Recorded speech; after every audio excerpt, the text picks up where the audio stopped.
Gaur nire baraja lujosenetako bat erakutsiko dizuet, tximeleten kartak dira hauek.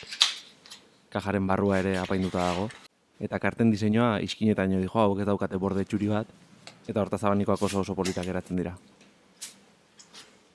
Gainera baraja honen alboak ere urre kolorekoak dira.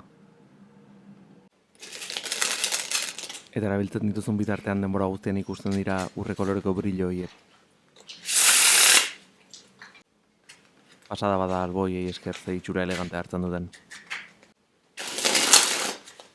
Urreaz gain ere badago beste edizio bat, zilar kolorekoa. Barajonen alboak, ispiluak bestelakoak dira.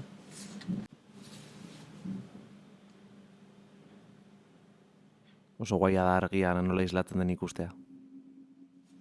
Normalean nahiago izan ditut zilar koloreko gauzak, baina kasuntan uste dut urre koloreko baraja gehiago gustatzen zaidala. Zoiz iruditzen zaizue.